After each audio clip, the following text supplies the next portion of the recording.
Texture आता है सब्जी का, ये बिल्कुल जो ढाबे में बैंगन की सब्जियां मिलती हैं बिल्कुल उसी तरह के ये सब्जी बनी है। मोस्टली महाराष्ट्र में इस तरह की सब्जी बहुत सर्व की जाती है ढाबों में। तो ये जो सब्जी है इतनी टेस्टी लगती है, बाजरे के बहुत अच्छी सब्जी बनके तैयार होती है। इस सब्जी को खाने के बाद ना कोई शादी मिस करोगे आप, ना कोई होटल, ना कोई रेस्टोरेंट, ना कोई ढाबा।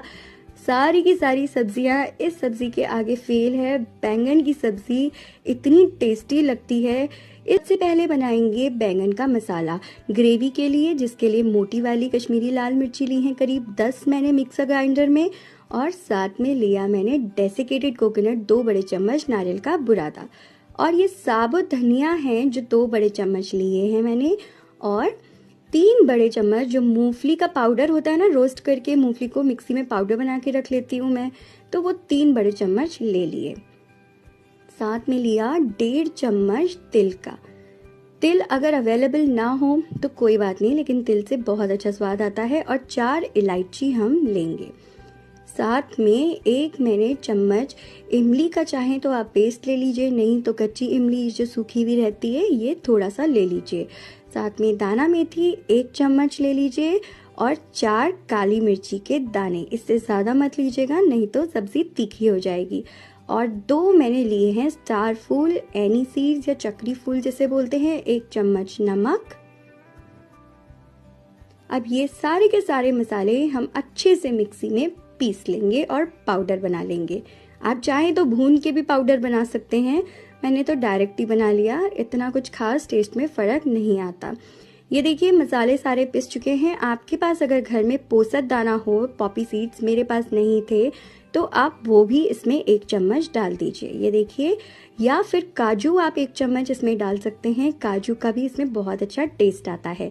अब हम एक पैन के अंदर 1 बड़ा चम्मच ऑयल का डाल देंगे।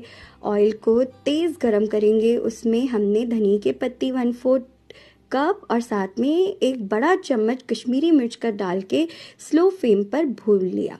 साथ में मैंने कद्दूकस करके 1 चम्मच अदरक और 1 चम्मच मैंने हरी वाली मिर्चें डाल के थोड़ा सा भून लिया। अच्छे से आपको भून लेना है, लेकिन मिर्ची जलनी नहीं चाहिए, ओके। अब इसमें डालेंगे हम कुक्ड अनियन पेस्ट 1/4 कप, जिसकी रेसिपी का लिंक मैं डिस्क्रिप्शन बॉक्स में दे दूंगी। आप कोशिश करिए कि प्याज को कद्दूकस करके भून के ही इसमें बनाएं। अगर नहीं है कुक्ड अनियन पेस्ट तो 2 प्याज लीजिए, कद्दूकस करिए, अलग से किसी कढ़ाई में उसे ऑयल में ब्राउन होने तक भून के इसमें ऐड कर लीजिए। साथ में लिया है मैंने 1/4 कप दही का। दही जितना गाढ़ा होगा उतना अच्छा है। दही अगर गाढ़ा नहीं है तो 1 से 2 घंटे चलनी पे उसे निकाल के रख दीजिए, उसका जो खट्टा पानी है वो निकल जाएगा। उसके बाद दही आप इस्तेमाल कर सकते हैं, वरना सब्जी थोड़ी खट्टी खट्टी बन जाएगी। तो दही जो होता है उसका पानी ही खट्टा होता है, उसे आपको निकाल के डिस्कार्ड कर देना होता है। उसकी चाहें तो आप कड़ी बना लें या घर में कुछ भी तरह से आप उसे इस्तेमाल कर लीजिए। अब इस मसाले को, दही के मसाले को अच्छे से तेज़ आंच पे हमको तेल छोड़ने तक भूनना है। जब ऑयल छूट जाए तो इसमें मैंने डाला करीब आधा कप पानी, और पानी डाल के अच्छे से पका लेंगे। दही को आप जितना ज़्यादा पकाएंगे सब्जी का स्वाद उतना ज़्यादा आएगा। पानी डालने के बाद मैंने इसमें जो हमारा पाउडर हमने मिक्सचर बनाया था सारा का सारा इसमें मैंने डाल दिया। अब ये जो पाउडर है, मिक्सचर है, इसे हमें पकाना बहुत ज़रूरी है। जितना अच्छा हम इस पाउडर को पकाएंगे मसाले के, उतनी ही ग्रेवी का स्वाद आएगा। तो पाउडर डालने के बाद हम डालेंगे इसमें बहुत सारा पानी। पानी इसमें बहुत सारा डलेगा। जी हाँ, पानी जब डलेगा तो ये जो मसाला हमने पाउडर का बनाया है ये पानी को सोख करके फूलेगा, तब जाके इसका अच्छा वाला टेस्ट आएगा। तो बहुत सारा पानी डाल दिया तो डेफिनेटली अब इसे हम ढक के तेज़ आंच पे एकदम गाढ़ा होने तक पकाएंगे। अगर नॉनस्टिक है तो कोई टेंशन नहीं है, लेकिन अगर आपका बर्तन नॉनस्टिक नहीं है तो आप स्लो फ्लेम पर ऑयल छोड़ने तक पकाइए और बीच बीच में चलाते जाइए। अच्छे से देखिए ऑयल रिलीज हो चुका है, मसाला भुन के बहुत अच्छा तैयार हो चुका है। अब जब ये ढाबे वाला जो ग्रेवी है, बिल्कुल जिसका टेस्ट ढाबे जैसा आता है, वो तैयार हो जाती है, उसमें हम मिलाएंगे थोड़ा सा गर्म पानी।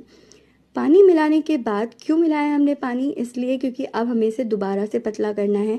ये आ गए बैंगन।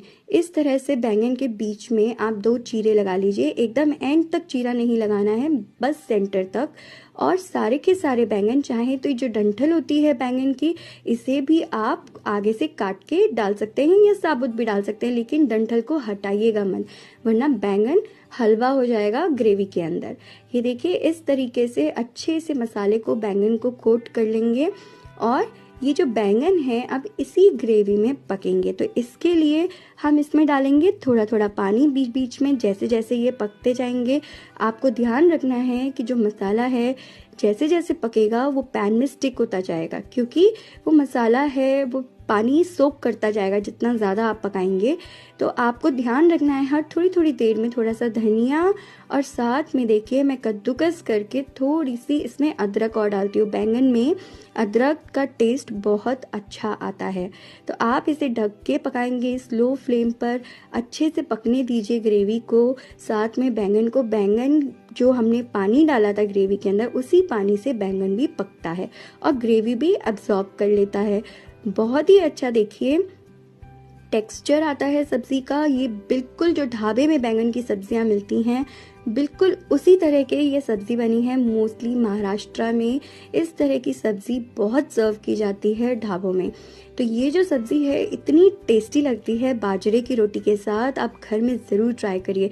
और देखिए मैं बीच बीच में पानी भी डालती जाती हूँ, जब तक बैंगन अच्छे से पक नहीं जाते हमें ग्रेवी को बैंगन में डालकर, इस तरह से बैंगन को ग्रेवी में डालकर स्लो फ्लेम पर ढककर पकाना है। ये देखिए बहुत ही गजब सब्जी बनती है। एक बार आप इसे बना लेंगे तो शायद आप हमेशा बैंगन इसी तरीके से बनाना पसंद करेंगे।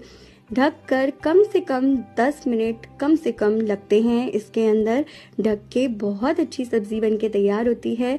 इस सब्जी को खाने के बाद ना कोई शादी मिस करोगे आप, ना कोई होटल, ना कोई रेस्टोरेंट, ना कोई ढाबा। सारी की सारी सब्जियां इस सब्जी के आगे फेल है। बैंगन की सब्जी इतनी टेस्टी लगती है।